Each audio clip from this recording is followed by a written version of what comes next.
The story begins with a man fighting a beast covered in white snow. As the man deemed the monster worthy of a present for his master, he cut the beast into pieces. At the Rubedo family estate, a young girl named Wenty was mad at her butler named Art for taking a long time slaying a dragon. Art apologized for being late. However, Wenty no longer had the appetite to eat and told her father that Art had failed in his duties again. The head of the Rubedo family became mad and was disappointed at Art for failing in his duties. After believing that he himself was useless, Art fainted before hearing his master's request. When Art was still a baby, he was taken in by the Rubedo family. Art was trained to serve as a family butler. Art and Wenty used to get along well, but it eventually changed when Wenty developed a strong temper. Wenty demanded more tasks, from housework to slaying beasts. Art ended up developing magic just to serve Wenty. As Art's tasks piled up, he eventually stopped thinking and moved on to what was tasked to him. After collapsing in front of the head of the Rubedo family, Art was fired from his job and kicked from the estate. Walking in the forest and wondering what his next plans were, Art accidentally tripped, causing his food rations to fall. As Art laid on the ground covered in snow, a wolf sneakily walked towards him. When the wolf pounced at Art, he was able to grab the wolf's jaw and pin it to the ground. Grabbing his weapon, Art was about to kill the wolf when he suddenly heard barks nearby. After seeing the wolf cubs, Art decided to let go of the wolf and planned to head west to join a guild. After fighting multiple beasts and eating what he deemed edible, Art eventually reached the guild Firen. Seeing that there were many extermination requests, Art decided to take the Isfiel family laundry request since it fits his previous work. Aside from the guild receptionist, the people inside the guild looked at Art with worry, since nobody had succeeded in the laundry request. Everyone stopped talking as the Ice Princess of Isfiel family walked into the room. After glaring at everyone, Isfiel handed over the quest items to the guild receptionist. When the guild receptionist told the princess that someone wished to take their family chores, she was then pointed at Art's direction. The infamous Ice Princess then introduced herself to Art as the eldest daughter of the Isfiel family, Isfiel Urk. Surprised after seeing Urk's manners, Art bent his knees and introduced himself to Urk. Both were surprised when Art spouted a line used as a butler. When Urk warned Art that the monster's blood won't wash off easily, Art did not falter as he still wanted to take the quest. When Urk asked how long it would take for Art to clean the blood off, Urk was surprised after hearing Art mention 1 hour. Urk then brought Art to the Isfiel family estate and was told to follow Tet to the garden. Tet then introduced himself to Art as the head butler and wanted to confirm with Art if he is here for the laundry. After following Tet to the garden, Art learned that Urk became an adventurer to prove her worth according to family traditions. Tet also explained that the Isfiel family was a noble house with the rank of Marquis.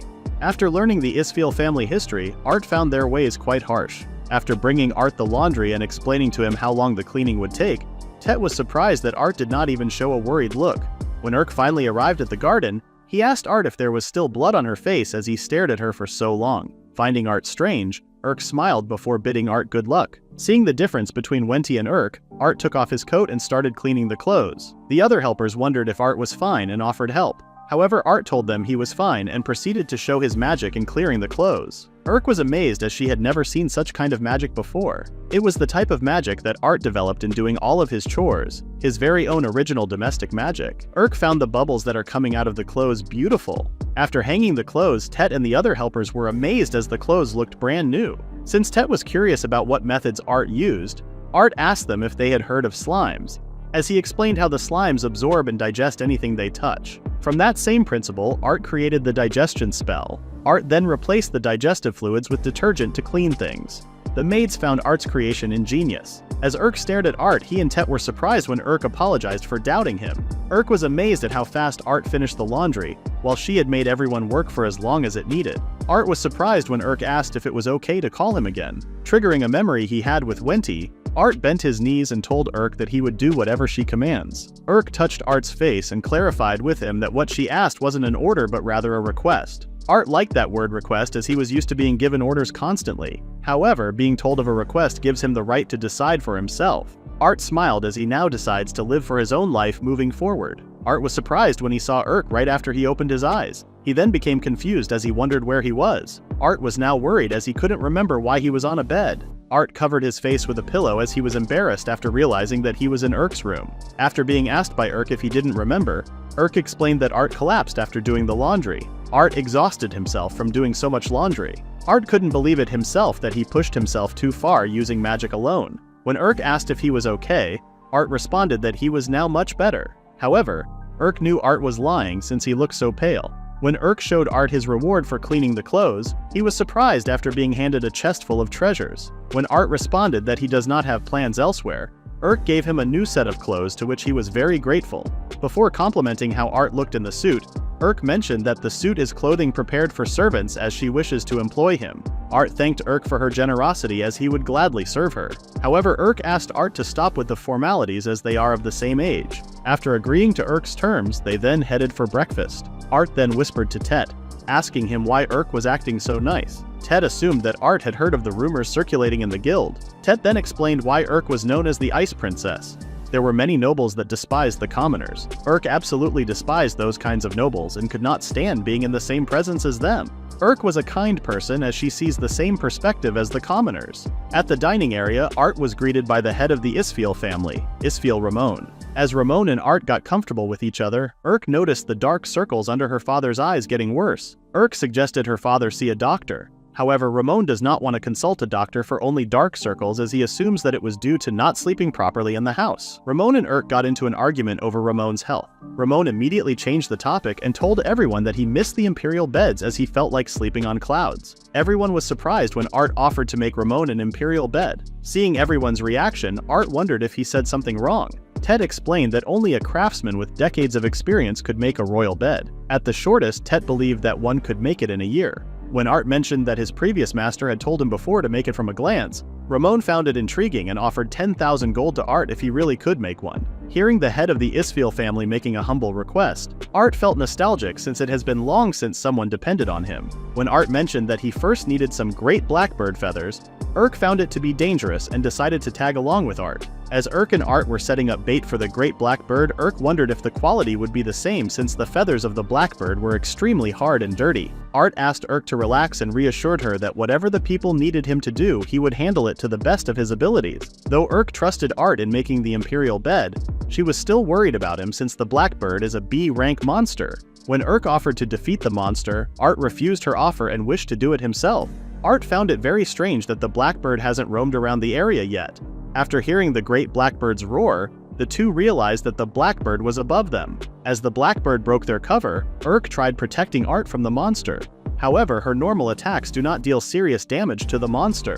Seeing the blackbird preparing for its acid attack, Art immediately paralyzed the monster in order to protect Urk. While the blackbird was still unable to move, Art took the opportunity and cut off the blackbird's neck with just one swing of his sword. Urk was surprised and was curious about Art's sword technique as she couldn't even see the sword. Urk was even more surprised when she learned that Art could also use paralysis magic. Art looked clueless as he learned that his abilities were not common. When they were about to skin the blackbird, Art noticed Urk being hesitant. When Urk stabbed the blackbird, she was immediately covered with the monster's blood. When asked if that was the reason why she always gets covered with blood, Urk asked for Art to be quiet about it. After washing off the blood and preparing the blackbird's feather, Urk was still worried if Art could really make the imperial bed with it. Both Tet and Urk were mesmerized when Art used his ability to clean off the blackbird's feathers. Urk was surprised after seeing the feather fully turned white. She was also surprised when Art explained that the blackbird's feather used to be white, but only turned black when becoming an adult. Hearing everyone in the estate giving him compliments, Art couldn't help himself but be embarrassed. When Art finally finished creating the imperial bed, Ramon was immediately in deep sleep after laying on the bed for a couple of minutes. Surprised when the others requested the same bed, Art decided to make a bed for each and everyone. When Tet made Art realize his potential and that other nobles may appear and take advantage of him, Art immediately remembered his past but happily responded that he just wanted to see everyone's happy faces. Art was embarrassed when Urk promised Art to protect his smiling face. As Art was about to head back to his room, Urk grabbed his hand and asked if he could visit the terrace later at night. When Art finally arrived on the terrace, he was mesmerized by Urk's beauty.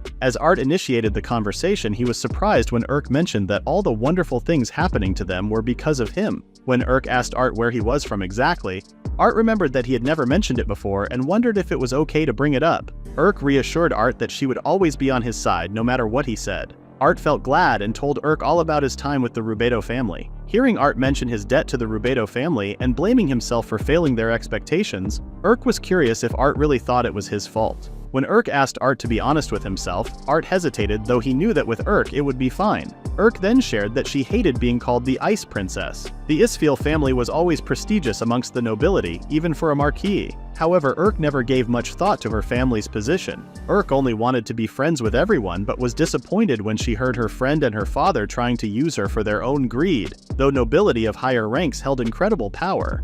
Urk felt that she had been cursed by her position. When Urk asked Art if he hated the nobility, she was surprised when Art answered no. Art explained that even though being thrown out was painful, he realized that there are still kind nobles after seeing both Urk and Ramon. Remembering what Art said before, Urk was glad to hear his answer as it fit him well. As their conversation finished, Urk vowed never to forget the never-ending Rubedo Wenti, as they took full advantage of Art's kindness. The following day, Urk was about to head to the Adventurers Guild. When Art wished to tag along, Urk asked Art to take a break since he was working too much. As Urk left the mansion, Art heard the maids' woes as their vegetables were being swarmed with bugs. Art then caught the maids' attention, informing them that he had a great idea. The maids were amazed as they saw the bugs run away from the vegetables. Art then explained that he used laundry and bestowal magic to attach Ramon's scent. When the two are combined, it drives the bugs away. A man named Lord Frey overheard Art's explanation and was amazed by his work. Frey's presence alone created a massive commotion among all the maids. As the maids left and gave Frey and Art time to talk, Frey then introduced himself to Art as Urk's brother, Frey Isfeel. When Art greeted Frey formally, Frey asked him to stop with the formalities and complimented how his sister was so beautiful before asking Art to do a handshake.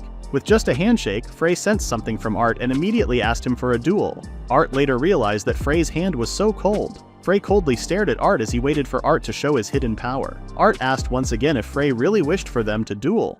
Frey responded that he did since he felt a little rusty after traveling for so long. Art was curious about why Frey wanted them to duel, but was only told by Frey that he wanted to gain brotherly points after defeating Art. After agreeing to Frey's request, Art was surprised when Frey vanished momentarily and showed up behind him. As their swords clashed heavily, Frey was amazed since Art was able to survive the attack. Art was terrified of Frey's slash since one move alone was equivalent to getting hit by a cannonball. Realizing how dangerous the fight would become, Art decided to get serious as well. Seeing Art becoming serious, Frey decided to increase his speed and charged at Art with powerful force. As their swords clashed, creating a heavy atmosphere, Frey did not expect Art to exceed his expectations since all of his attacks were blocked. Frey had no plans of losing the fight as his honor as the heir of the family was at stake for him. Showing any form of weakness to the other families could exert political pressure against the Isfeel family. That is when Frey decided that the Isfeel family must be stronger than anyone else. Even though Frey was already going all out, he was more curious about Art's limits. Frey was surprised and pleased when Art suddenly told him not to hold back and to wear him down. Deciding to no longer hold back, Frey cast a huge spell above them which caught Ramon's attention. Frey revealed that he could also use bestowal magic, and along with refrigeration, he could create ice. Seeing Frey's ability, Ramon did not expect less from his heir. However, Ramon and Frey were surprised when Art smashed the ice. Astonished by Art's abilities, Frey asked him how he was able to destroy the ice. After explaining to Frey about creating friction from bestowal magic, both Ramon and Frey found it very clever and were more intrigued by Art. Though the two only knew so recently and had different goals, all of it connects to Urk. As the two were amazed by one another's prowess, Frey sensed that Art was still holding back. Frey shared that he was still using 70% of his power, and that moving forward he was about to get serious. In the distant past, during the war between gods and titans, a titan known as the Great Wolf amassed fathomless power in a bid to destroy the gods. With one decisive blow, its jaws rent the earth asunder and devastated the world. Releasing his powerful technique that showed a massive wolf covered in ice, Frey couldn't believe it when his powerful technique was defeated by Art's single swing. Art, who has become one with his technique, destroyed and defeated Frey's technique and transcended the limits of human reason. As their swords each reached their limits and broke, the two had totally different reactions. Frey laughed and admitted his defeat. He realized that Art was really a good guy for targeting the blade of his sword to not injure him. When Tet finally found them, Art was shocked to learn that Frey was a royal knight. Frey reintroduced himself again as the first chair of the Royal Knights Magic Academy and the vice captain of the Royal Knights. Frey then asked for Art to be silent about the secret, revealing that Frey was basically already the captain, and only the king and the Isfeel family knew of it. At the Rubedo household, Wenti was making her usual ruckus. As she wondered where Art was and why her father had fired him, Wenti asked her father to dismiss the employee who had served her. Realizing that what had been served to her was the 10th one, her father wondered if it really was that terrible. However, Wenty just threw another tantrum as she wished that Art was still at the household. Understanding that they could never truly replace Art, the head of the Rubedo household reminded Wenty again that the royal ball was just in 3 days. After learning that the ball would still take place, Wenty's mood changed and she was very excited to wear the wonderful dress that Art had made for her. Walking to the garden, Frey called Erk's attention to let her know that he was finally home.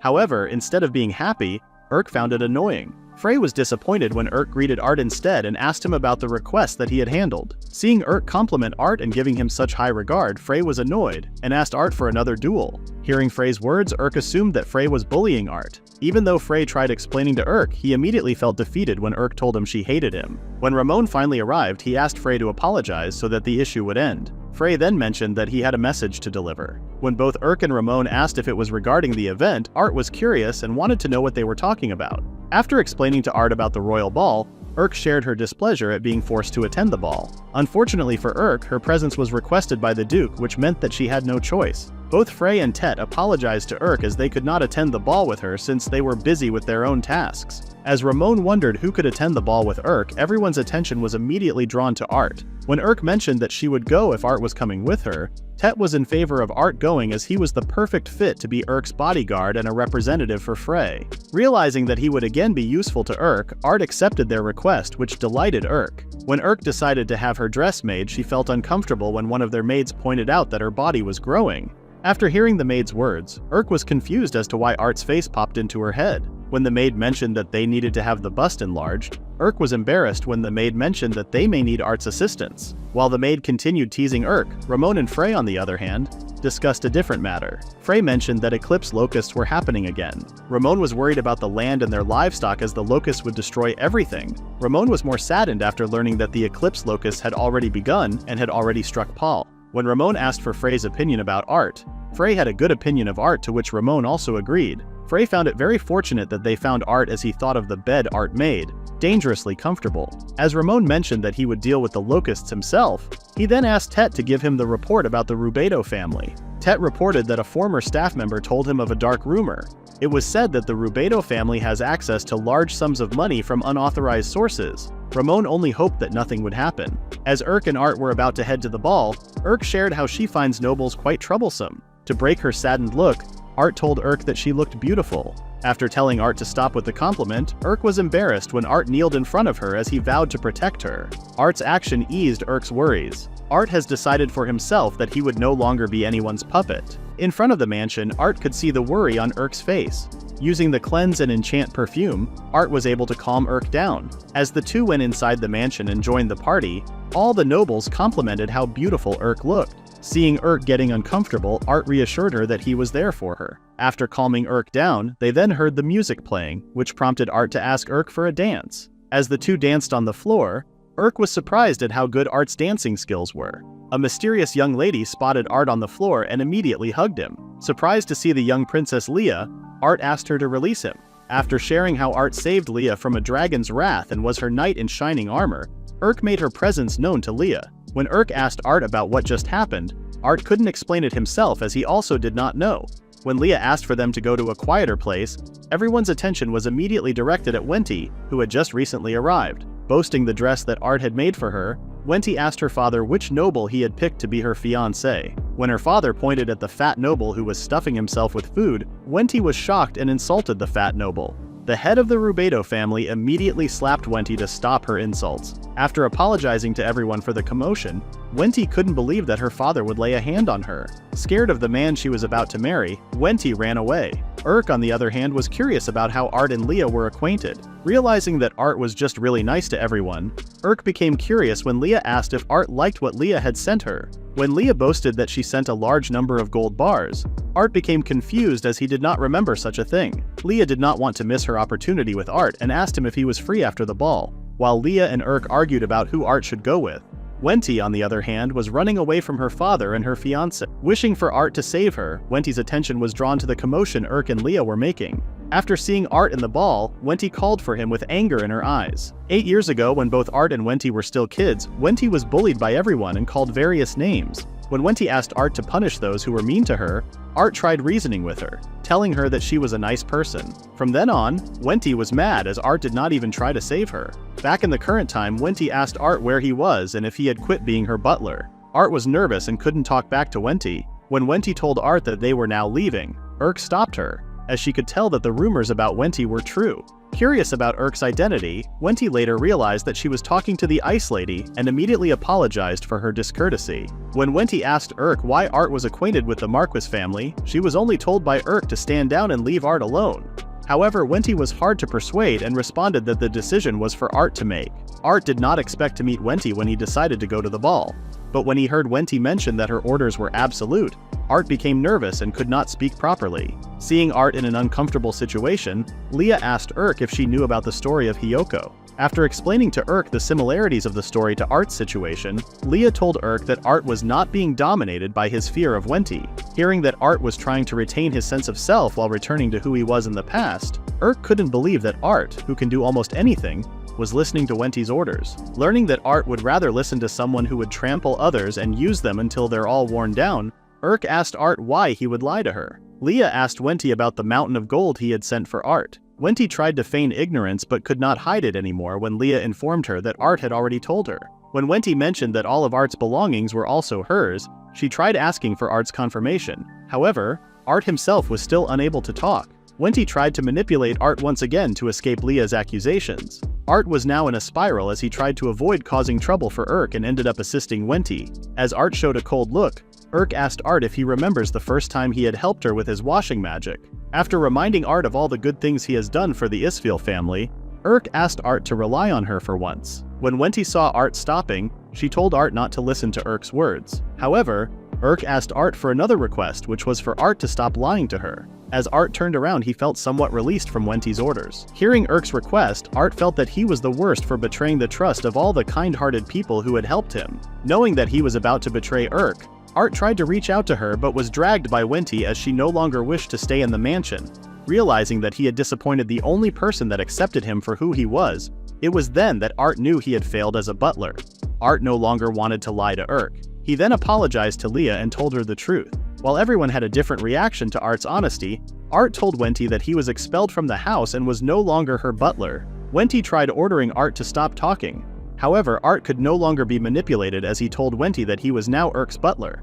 Wenty froze as Urk told her that she would intervene if she plans to make Art do anything else. Wenty wanted to retaliate but instead threw a tantrum as she had thought that Art was always her butler. Leah reminded Wenty that their matter was not yet settled, and for her impudence towards the kingdom she would be punished right now. Hearing that her father and the other houses were escaping, Wenty told Art that she would not forget the embarrassment that she received before leaving. However, she embarrassed herself even more after stepping on her own dress and falling over. While everyone's attention was directed at the nobles who left the party, Art was surprised when Urk hugged and welcomed him back. Their moment was broken by Leah when she mentioned that she did most of the work.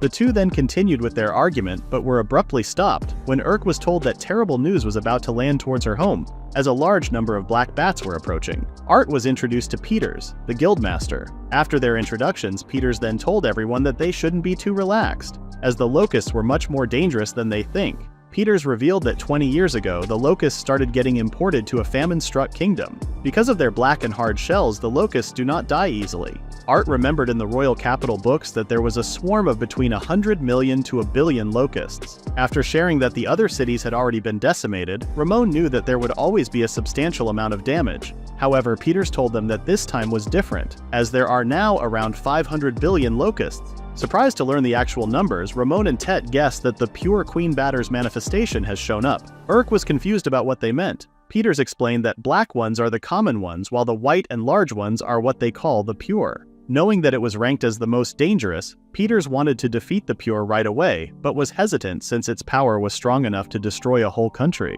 When Tet asked how long they have until the pure arrives, Frey was surprised and now worried when Peters told them that the pure would arrive in 1 week.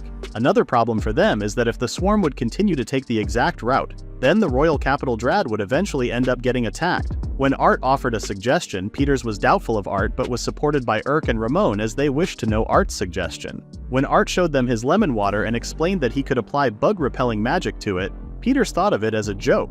However, They were all surprised when the maid shouted that it was because of the lemon water that the bugs stopped approaching her even though she didn't take much of it. Art then reassured them that if all things went according to plan, the lemon water could buy them time for the next 2 days. Learning the effectiveness of the lemon water, Peters asked Art if he could really do it. Art reassured everyone that they could leave it all to him. Art was confident that no matter what happens, he would protect the Isfeel family. Urk was now more amazed by Art on how he could stand up for anyone. When their meeting finally ended, Urk took a bath and thought that Art gave all of his power for her sake, and ended up always being saved. Outside the capital, Leah sneaked out of her home without informing someone. Leah couldn't let Urk take Art away from them as they were now on a mission to get Art and head to the Isfeel household. Art was not expecting to find locusts in the Isfeel family garden. As Art greeted his experimental locust, Urk saw Art's notes and was curious if he had looked at all the piled-up books. Art responded that he had, as they did not have much time. Worried for Art, Urk asked him not to overwork himself and mentioned that he could always ask for her help. Art, who promised never to lie to Urk again, decided never to make Urk worry, and was grateful for her taking care of him. Though the locusts loved the wheat poisoned with enchanting magic, it still didn't help Art in coming up with a good plan. Art was surprised when Princess Leah suddenly showed up. After greeting Urk and Art, Leah told them that she came to help out and asked him to accept the mountain of gold she had brought. Even though the amount Leah gave Art before was less, it still left not just Art but also Urk in a frozen state after seeing the stacked gold. Leah also mentioned that she had brought the required materials regarding the black batters. When Urk told Leah that she may have overdone herself, Leah was annoyed as she somewhat boasted that what she had brought was not yet much. When Leah asked Art for his response, Art was confused and asked what response she meant. Princess Leah explained that she was talking about her marriage proposal to Art, which surprised both Art and Urk as they didn't even remember Leah proposing to Art. Leah tried explaining the events that transpired before, but that just made no sense for Urk. The two started arguing again, putting more pressure on Art. When Art asked the two young ladies to stop fighting, Leah suddenly asked Art if she was not to his liking. Seeing Art unable to respond right away, Leah tried persuading him by bribing him with a book that contains explosion magic. However, Art had no need for such a spell. Annoyed, Leah decided to help out in another way. When Art asked Leah if she could help out with the locusts, Leah was surprised and immediately shivered in fear. Though Leah hated the task, she still wanted to do it just to help Art. After assigning the task to Leah, Art excused himself from everyone as he was about to head into the woods. Urk offered to go with Art as she was worried for Art's well-being since the Queen Batter was outside, which meant that the monsters had started to go savage.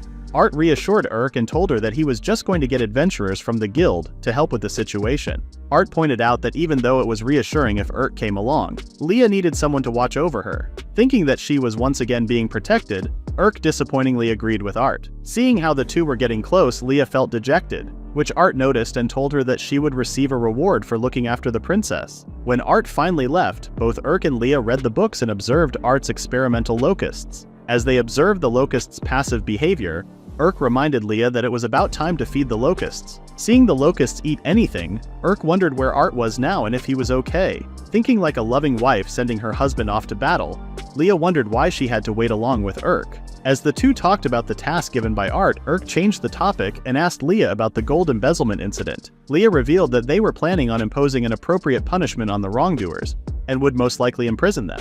Leah shared that usually such a crime would result in death, but in order to impress Art, they planned not to take their lives instead. Urk wondered if Leah planned on informing Art about the Rubedo family's punishment. Leah was not sure if she should tell Art, but when she saw Urk's worried look, Leah told her that women needed to have tolerance. Confused by what Leah meant, Urk then realized that it was a gentleman's job to try their hardest to gather a lady's favor. As she teased Urk, Leah was confused and wondered why she was giving advice to her rival. When Urk mentioned that it was time to feed the locusts again, Leah asked Urk if she would accept the gold bars. Urk now wondered what Leah was planning by giving her gold. At the Rubedo household, Wendy was sitting on her bed and was just silent. As Wendy sat on her bed, talk of the gold bars had been restricted. However, Wendy was never really interested in the money. What Wendy wanted was for Art to stay, but after being rejected by Art for the first time, Wendy realized that Art no longer cared for her. Wendy had trusted the world all because of Art. Even back when they were still young, Art was the only one who genuinely cared for her. Wendy always knew that her actions were hurting the people around her, which scared her. Since Wendy wasn't kind, she relied on Art's kindness, thinking of him as family. However, Wendy only repaid Art's kindness by treating him like a slave. Now, Wendy could only apologize for her actions. Even though she had hurt Art, she still liked him very much. Hearing the commotion outside her room, Wenty peeked and saw her father being arrested. When an officer saw Wenty and asked if she knew about all the wrongdoings done by her father and the Flamen family, he was no longer surprised when Wenty cooperated with them. As Wenty was being arrested, she could only think of Art and wished to apologize to him. On the other hand, Art was with the Sword of the Blue Sky Guild members as they scoured the forest. Getting along with them, Thea, a member of the Sword of the Blue Sky, asked Art if he had finished gathering the intel. Art responded that he had and was very grateful for them as they were able to scan the perimeter of the royal capital. Thea was surprised when the number of monsters showing up increased after encountering 20 of them on the road. Due to Queen Batter's influence, the monsters' appearances had been rapidly increasing. Brad, a member of the Sword of the Blue Sky, had his acquaintances put a dent in a goblin horde's population because there were so many of them. Though Art shared his worry about Queen Batter's ability to make monsters go berserk, Huey, also a member of the Sword of the Blue Sky, reassured Art that they would defeat any monster that came their way. When Huey hurt himself by walking into a tree, Brad warned Huey of a giant bear above the tree. As Huey was about to get attacked by the giant bear, he was fortunate that Art swiftly decapitated the giant bear's arm, saving him in the process. Both Thea and Brad couldn't believe how fast Art was since he had been beside them just a second ago. When the giant bear tried to attack Art and Huey, Art combined his skills to counter the giant bear's attack. Art was surprised when the giant bear could match his speed, but was still able to cut off the giant bear's head using his quick draw technique. While the members of the Sword of the Blue Sky were impressed by Art's skills, Art was more worried about the rampaging monsters as the effect of Queen Batter was much stronger than expected. All of a sudden, they heard a strange sound and wondered if it was a song. However, they were in shock as they saw a swarm of black bats above them. Without a second thought, Art ran as fast as he could to give an updated report that the arrival of the black bats wasn't in 1 week, but rather in 3 days' time. The news spread all over the town, making the people very anxious. Learning that some aristocrats had fled to a distant place, the citizens of the capital considered fleeing as well. Inside the castle, Chancellor Cyrilla became enraged after learning that the threat of the Queen Batter was already spreading throughout the town. When informed about the people's distrust towards the monarchy, Chancellor Cyrilla dismissed it and ordered the apprehension of everyone at the newspaper company, with the additional gruesome order to cut off their limbs. King Drad scolded Chancellor Cyrilla and lectured him on how important the people were for a nation. The monarchy's subjects were worried about King Drad's health, as it was not in the best condition. King Drad revealed that it was partly their fault since they hadn't had an effective countermeasure for a long time. Anil, the monarch's subject, reported that they currently had 3,000 royal knights present. However, a third of them could not be deployed as they would be focused on defending the palace. When King Drad asked about the 3 royal commanders, Anil reported that only Royal Knight Marcos was ready for deployment, while the remaining 2 were working on an assignment far away. King Drad was disappointed with their current generation.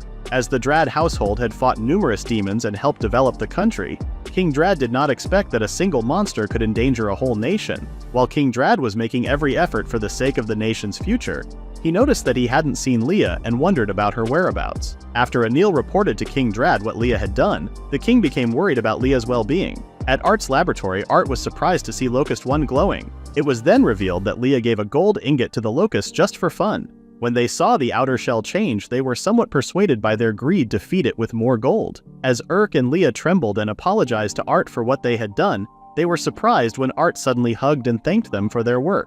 When Urk asked if Art was not mad, Art responded that there was no need, as the 2 princesses had made a great advancement in all of human history. When Art returned to his notes, Urk felt pleased as she was able to help Art with his task.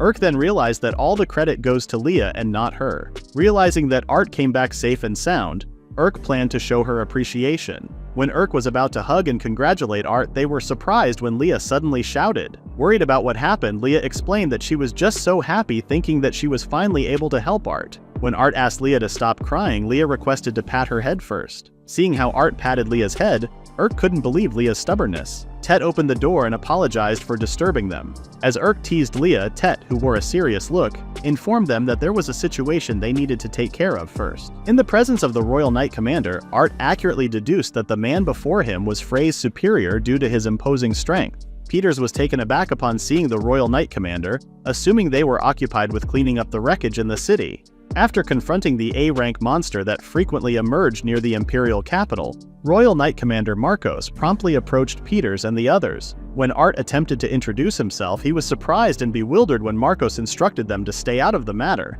as they were now taking charge of annihilating the monsters. As Marcos thrust his sword into the ground, it generated a powerful shockwave, shattering everything in the vicinity. Marcos then apologized to Peters for nearly harming everyone, explaining that they were outnumbered and had to weaken the monsters with a minor quake. Art found it hard to believe, as the original quake could only make an opponent's body quiver at most. When a giant bear threatened a nearby knight, Commander Marcos noticed and promptly blocked the attack with his own arm. He defeated the giant bear by pinning its head with his bare hand. As Commander Marcos headed towards the area filled with monsters, he effortlessly eradicated them, regardless of their power. Art was certain that among the people he had encountered so far, Commander Marcos' strength belonged to an entirely different league. Peters disclosed to Art that Commander Marcos was the reason why the Imperial capital had maintained peace to this day, solely focused on annihilating the enemy before him. Since Marcos joined the Imperial Knights approximately 15 years ago, no other nations had attempted invasion. Art marveled at how Marcos courageously acted as bait, buying time and ensuring the safety of everyone. He wondered if he had half as much courage as Marcos. Perhaps Urk wouldn't have shed tears. As Commander Marcos instructed everyone to step back, he blatantly disregarded others' concerns for him and prepared to obliterate another wave of monsters. Recalling Urk's promise, Art now wanted to be the protector after being accepted by Urk for who he was. Utilizing the combination of Art's abilities, he created a new type of magic called Misty Jail and multicasted, capturing the monsters above. When Art snapped his fingers, the monsters inside the Misty Jail vanished into thin air. Art did not escape the consequences of multicasting an enchant spell and immediately fell to his knees. Commander Marcos approached Art, introduced himself, and complimented Art on his impressive spellcasting. The members of the Royal Knights were surprised to hear Commander Marcos praising Art, as it was highly uncommon. As Commander Marcos expressed gratitude towards Art, Art was taken aback by the sudden change in behavior. He then reintroduced himself as a new member of the Isfiel household. While the two locked eyes, they were abruptly interrupted by Tet, who informed Art that Urk was engaged in battle with multiple monsters at a nearby orphanage. While fending off a pack of monstrous wolves, Urk felt frustrated, knowing that one mistake on her part could mean the end for the nuns and children she was protecting. Thinking of Art, Urk reminded herself not to be lenient, as Art was also risking his life to fight in the city. Urk had always worked very hard to be Art's strength. She decided to protect everyone, even if it meant doing it alone. Urk swung her sword to its fullest, knocking the wolves down one by one. As the dust blocked her vision, she was surprised when a rock came hurtling towards her. When Urk deflected the rock with her sword, she found herself surrounded by wolves. Realizing her mistake, Urk was about to close her eyes, accepting her fate. Suddenly, Urk saw the wolves being paralyzed and killed simultaneously. Emerging from the thick dust was Art, running towards her with a worried look. Art was grateful that Urk was safe and not heavily injured. Thinking she had been saved once again, Urk apologized to Art for not being strong enough. Art tried to console Urk and tend to her wounds, but she dismissed her injuries. Seeing Urk alive and well, Tet felt relieved as he ran towards her. Learning of a supposed emergency meeting at the guild, Urk and Art immediately left the orphanage. While passing through what was left of the city, Art noticed an injured knight on the ground. When Art saw a vice captain carrying his injured comrade, he handed them a salve, thinking it would help with their injuries. When asked about his identity, Art responded that he was only an ordinary butler and excused himself afterward. Urk smiled after seeing Art's kindness to anyone he wanted to help. After some time, Art and Urk were already at the guild auditorium. Peters called every guild member's attention before giving the stage to Art. After Art introduced himself, he revealed during his investigation that the Black Locust invasion rate was much faster than anticipated, expecting them to arrive at Fyron in approximately 3 days. Art's sudden news caused panic and chaos within the guild, as there was not enough time for them to defend. Annoyed by the commotion, Peter slammed his fist onto the wall, reminding everyone of the urgent situation and asking them to quiet down and listen. Amazed by Peter's authority, Art informed everyone of his plan to use his magic-infused lemon water to keep the insects at bay. Some were amazed by Art's plan, but they were now curious about how to subjugate the locusts. Art revealed a way to subjugate them by presenting one to the guild along with a magic ore. In his experiments, Art discovered that a black locust ingesting minerals has an effect on its shell. When Art fed the locust with a magic ore, everyone was surprised when it kept twitching until it died. Peters informed everyone that black locusts do not have the right organs to digest mana. Since they are intolerant to it, this meant that magic ores are poison to the black locusts. When Art told everyone that his plan would maximize their chances of avoiding a battle and exterminating a large portion of black locusts, he was surprised as everyone fell silent. Suddenly, Art was bombarded with compliments from every member of the guild. Urk did not escape the mountain of compliments when Art mentioned that Urk and Leah caused the breakthrough they needed. As everyone regained their hope, Peters reminded them to prepare themselves since the decisive battle would be in 3 days. Art was already receiving so much strength from Urk just by being by his side. As the swarm of black locusts was about to reach the city, Art vowed that no matter what happens, he would definitely protect Urk. As the royal knights, led by Commander Marcos, prepared themselves, the citizens handed each of them flowers as a token of their appreciation. At the city walls, Urk and Art oversaw the knights and realized that the time had finally come for war. Urk apologized to Art for dragging him into the fight. Art smiled and told Urk that she didn't need to apologize since he would do anything to help her. Urk was surprised when she saw the Firen orphans greeting her. As Urk reminded them that it was not safe and instructed them to return to the refuge at the family estate, she felt glad and happy when the orphans handed her a good luck charm. The nun then explained that the children could no longer be stopped as they wished to give Urk the charm. Urk hugged the children and promised them that they would play again once she comes back. Since the war council was about to begin, Urk asked the kids to return to the estate. Seeing how sweet the kids were, Art was confused when Urk found it a miracle seeing them laugh now. Urk explained that the kids were disaster orphans and victims of abuse, abductions, and monster assaults. Urk personally supported their orphanage as it was experiencing some financial difficulties. Remembering how she first met Urk, Art was sure that the kids were glad meeting Urk. Their conversation was cut off when the Order of Knights arrived and the War Council was about to begin. As Peters explained their plan, he then introduced the leaders to everyone, starting from Urk as the Outlook Squad leader, Commander Marcos as the Diversionary Squad leader, Art as the Ambush Squad leader, and Ramon for the rearguard sweepers. After the War Council for the decisive battle had ended, the knights ate, drank, and enjoyed their night before the war began. Seeing everyone having fun, Urk revealed that it was Peter's treat as he told everyone that it might be their last day. Art noticed that Frey looked like he was in a rush after they talked to him. Urk responded that Frey was headed west with the rest of the cavalry unit. Art was somewhat reassured after learning that Ramon and Tet were participating in the war since they were once former high-ranking adventurers. When Urk mentioned how dangerous the Queen Locust was, Art stood up and grabbed Urk. Art told Urk that there was a place that he wanted to show her.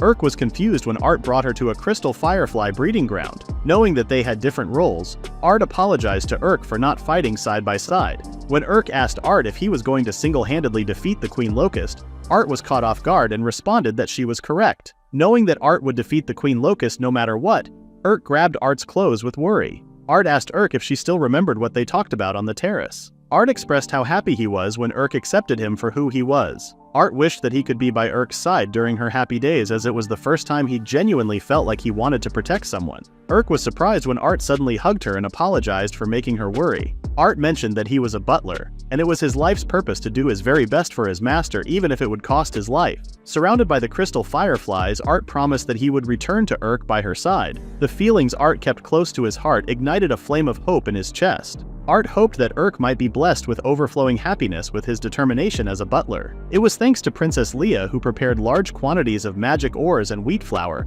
that the subjugation of the Black Locust was a huge success. Now, the remaining task for Art was to finish off the last few. The members of the guild, along with their guildmaster Peters, were handling the Black Locusts. Ramon and Urk noticed the smoke signal and hoped that Art would finish off the Queen Locust. Art, hiding in the bushes, saw that everyone had succeeded in dividing the Locust's numbers. Knowing that all he had to do was defeat the Queen Locust, Art remained cautious, aware that attempting to break through with magic would be futile against the wall of Black Locusts. Wishing that the people who had supported him were by his side at the moment, Art knew it was not possible, and that he had to do it by himself. As the Black Locusts slowly dispersed, the Queen Locust revealed itself, alarming both Art and Peters. Surprised, Ramon immediately instructed everyone to get down. One attack from the Class S Queen Locust wiped out a large portion of the forest, and the explosion reached the kingdom. Covered in rubble and piles of rocks, the knights immediately alerted the medics as there were many wounded. Art, who did not expect such power from the Queen Locust, hoped that everyone was okay and had survived the attack. Art was surprised when he could no longer see the Queen Locust in the sky.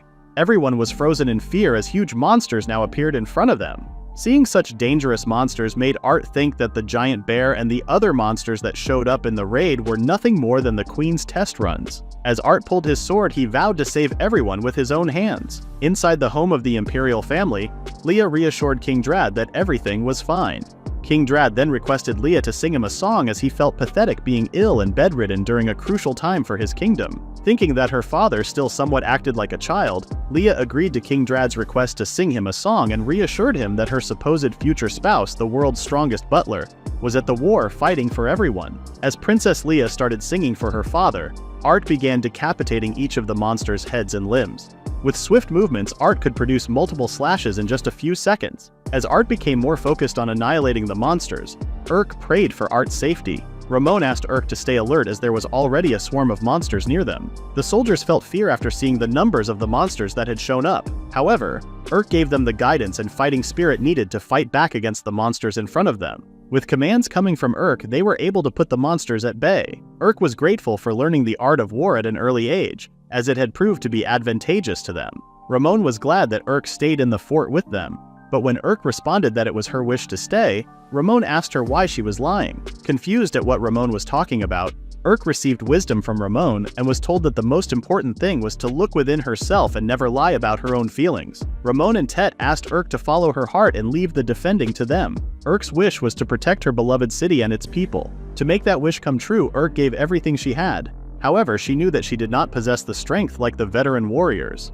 The war was something they must win to protect Firen, and Art was the core of the strategy. Urk knew that she did not have the power to do it alone, yet she still wished to be Art's strength. Not wanting to lie to those dearest to her, Urk wanted to protect them, even if just by providing support. Urk then asked Ramon for permission to go to the front lines as she wanted to protect the city with the person she cherished the most. Ramon smiled and suggested to Urk to get away as far as she can since the Queen Locust was now right above them. Art later noticed that the Queen Locust was headed straight for their stronghold. While eradicating the monsters on the battlefield, Art knew that he needed to hurry, as the Queen Locust was headed for their stronghold. However, he also had to somehow protect the diversionary squad. All Art could do for the time being was to pray that Urk would be safe. With the Queen Locust's presence in front of them, the knights immediately called an emergency, as the Queen Locust was tearing them apart. Surprised by the Queen Locust's strength, the mages asked everyone not to move forward fearlessly as they cast and threw ranged spells at the Queen Locust. Unfortunately, their magic did not even reach the Queen Locust, as it was just nullified. Hearing a loud sound behind the Queen Locust, Urk wondered if it was another spell. Ramon then told everyone that they may not have to worry anymore as Commander Marcos has arrived to help them. As Commander Marcos apologized for being late, he vowed to vanquish the calamity that threatens their kingdom. Commander Marcos swung his sword, causing a huge shockwave. As the area was now covered in thick dust, Urk wondered if Commander Marcos succeeded.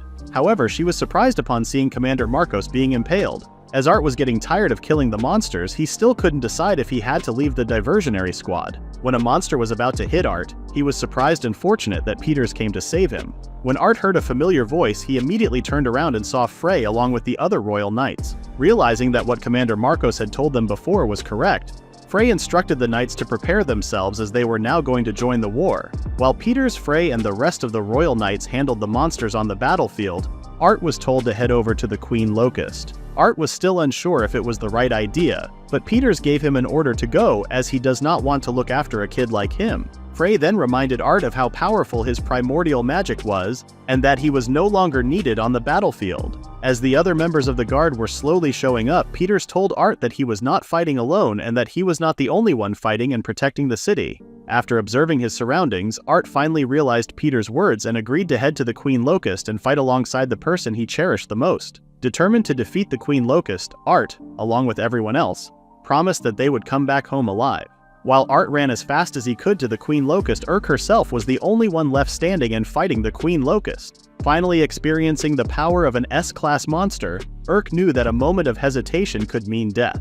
Though she was gambling with an uncertain outcome, Urk did not care as she had made up her mind to fight and protect the kingdom where her cherished ones live. Hitting the Queen Locust with all the strength she had, Urk promised to never surrender. When the Queen Locust countered her attack and threw her off balance, Urk was becoming frustrated as she still wanted to fight and did not want to lose. While remembering Art's smile, the Queen Locust took the opportunity and attacked Urk while unable to defend. Fortunately for Urk, Art arrived just in time to catch her while blocking the Queen Locust's attack simultaneously. As Art apologized for being late, Urk was surprised and curious why Art was at the stronghold. Urk's tears ran down after hearing that he came to serve her as her shield as it was a butler's duty. When the Queen Locust tried attacking Art's back, Art immediately noticed it and cut off the Queen Locust's limb. He then asked Urk to defeat the Queen Locust together. Urk cautioned Art that approaching the Queen Locust casually was risky, as its preying arms had the power to nullify magic. Art directed Urk to strike the Queen Locust when an opening appeared, while he attempted to create a path. Despite the Queen Locust's multiple slashing attacks, Art successfully blocked them all while steadily advancing.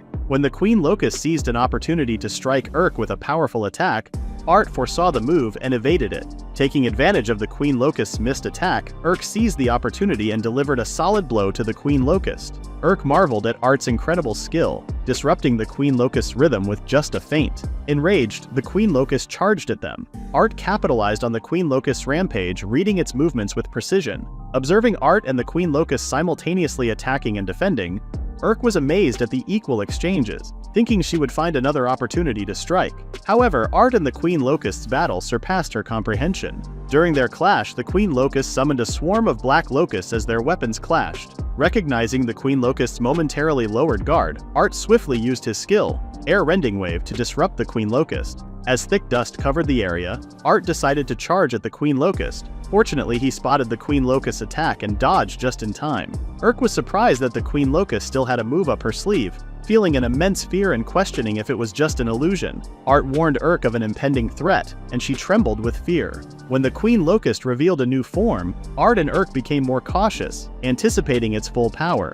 Art signaled Urk about an incoming attack and leaped to dodge the beams from the Queen Locust. Recognizing the Queen Locust's new attack pattern, Urk realized that Art's advantageous counterattack was sealed. When the Queen Locust spotted an opening and launched a beam, Art froze, anticipating a hit. Fortunately, Urk leaped in front, saving him from the Queen Locust's attack. Urk proposed a plan to bridge the gap, with her serving as a decoy for Art to land a decisive blow. Art was surprised by Urk's plan, but witnessing her determination, he smiled and made a request. Art asked Urk to command him to defeat the Queen Locust, recalling how her words had transformed him before. Hugging Urk, he expressed that her words alone gave him courage and begged her to command him, not wanting to see her get hurt. Remembering their promise, Urk gathered her strength and commanded Art to defeat the Queen Locust. Accepting the command, Art used a physique boost enchantment. Bathed in a bright light from the sky, Art transformed, and with his new appearance, he used the Zenith Sword skill, Single Word Cleave, to cut the Queen Locust in half. As Art's attack left a massive mark on the ground, Urk witnessed the Queen Locust's demise and knew they had finally won. Seeing Art collapse, she dropped her sword and ran towards him immediately. After the decisive battle, Art was back serving Urk at the Isfeel family estate. When Urk asked about Art's status, he reassured her that he was fine, thanks to her. Despite Art's reassurances, Urk doubted his words since he couldn't move until yesterday due to the magic's backlash. Art continued to reassure Urk, explaining that he was now fine because he had consumed a ton of emergency potion made through alchemy. Alchemy, a life magic, combines materials to create something new. Urk expressed gratitude for the potions Art made as Commander Marcos and Urk recovered fast after drinking them.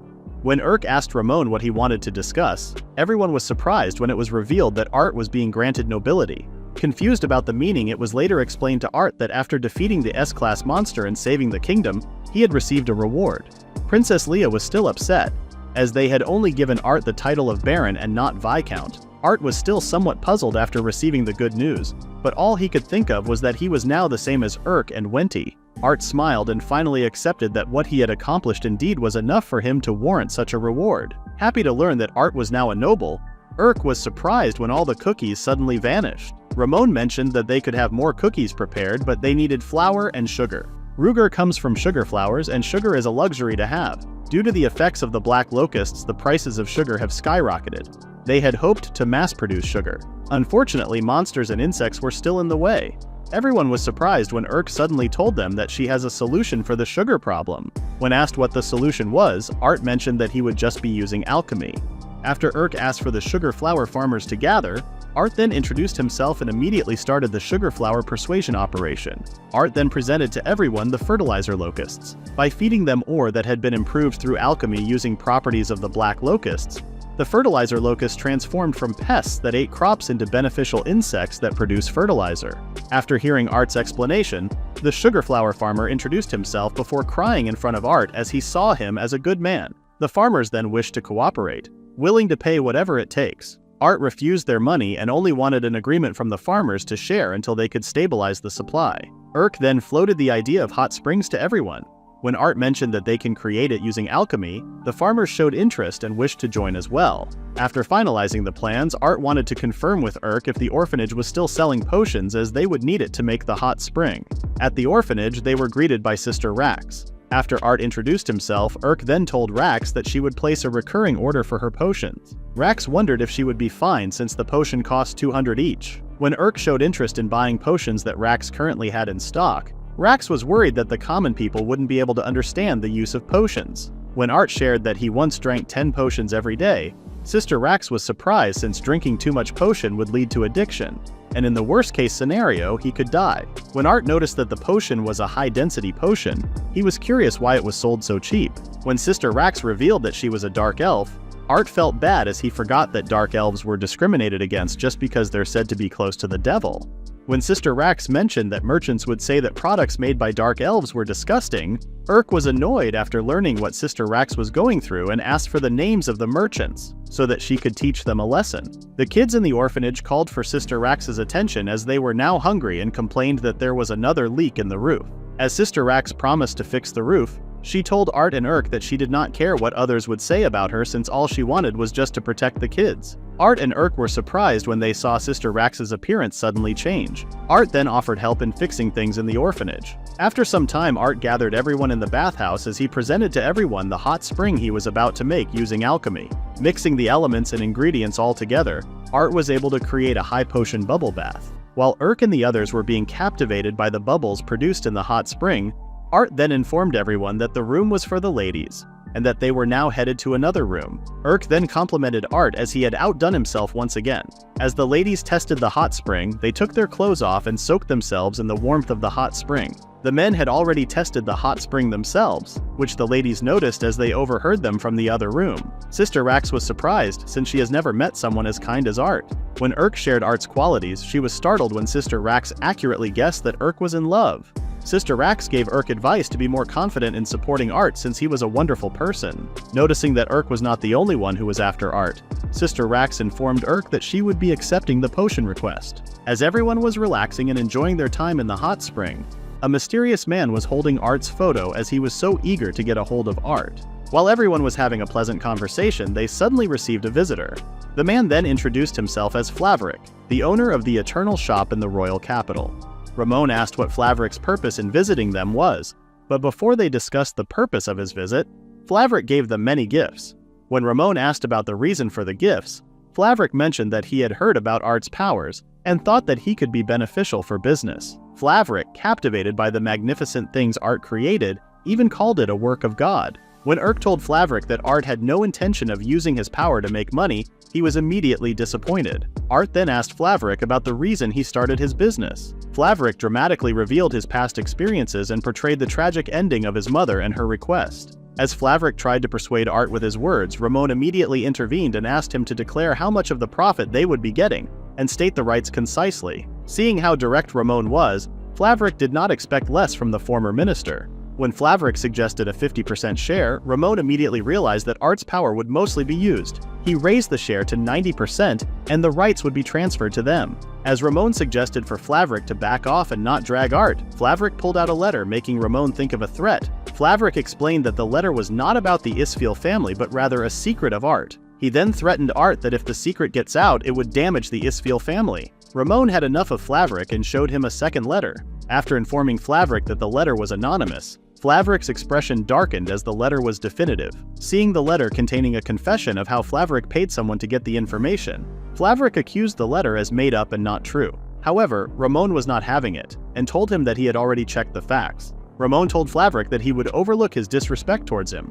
But for threatening Art, Ramon asked Flaverick if he wished to be eradicated along with his entire clan. Flaverick immediately bowed down as he accepted his defeat. Thinking that Art was almost dazzled by his magic, Flaverick was surprised when Art was glad that Flaverick's mother was still alive. As Art empathized with Flaverick, Ramon strictly told him not to easily forgive those who have wronged him. Art knew that being lied to hurts, but he knew that people who will be treated kindly can only feel truly forgiven. After Art read the letter, he told Irk that he immediately had to go to the capital. Art knew that there was only one person who knew his information. As he knocked on the door, Art greeted Wenty in his room. Curious as to how Art found him, Art revealed that it was Flaverick. When Art asked Wenty if it was her that wrote the letter, Wenty responded that it was not her and accused Art of ruining her life. Wenty stopped when she saw Art smiled and asked if he understood that she hated him. Art asked Wenty why she gave Flaverick's money to the information broker if she really hated him. When Art noticed the dress he made for her before, Wenty screamed at Art and asked for him to leave. Wenty was surprised when Art mentioned that he does not bear any grudges towards her. Art then shared that he knew it was Wenti who spread the information, and realized that she also lied in some parts, as Art's scar on his left shoulder was not a slave mark, but a burn when he was a kid. Wenti was speechless when Art mentioned that it made him happy when Wenti considered him as family. Wenti could no longer hold her emotions and hugged Art as she cried and apologized to him. Wenti kept apologizing for abusing him and taking advantage. After Art apologized, he then told Wenti that he now wanted to support the person he cherished the most, Urk. Hearing those words from Art, Wenti cried her heart out. That is the end of the recap for now. Please read the pinned comment about the next part.